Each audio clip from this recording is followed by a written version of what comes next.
Citra Grand City akan menghadirkan kota sinema mall bagi masyarakat Palembang.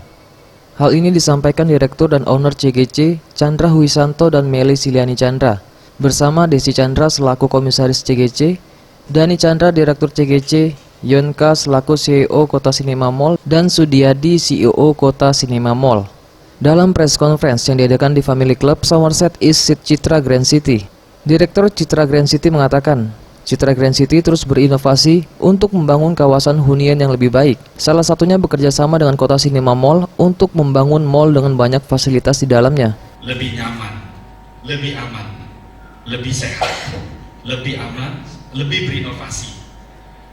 Kita Citra Grand City, inilah bentuk apresiasi kami untuk warga Palembang dan sekitarnya yang mempercayai kami untuk masa depannya bersama kami Citra Grand City. Selanjutnya, Yonka selaku CEO Kota Sinema Mall mengatakan, pihaknya akan memberikan pelatihan yang dibutuhkan para pencinta maupun komunitas film yang ada di Kota Palembang. Cuma mendukung dari segi produksinya, kita akan memberikan pelatihan mungkin. Kita akan buat workshop, kita akan mengundang artis datang ke sini, kita undang director, kita akan buat workshop. Dan itu kita sudah jalankan juga di Jati Asih. ZPM Sriwijaya TV.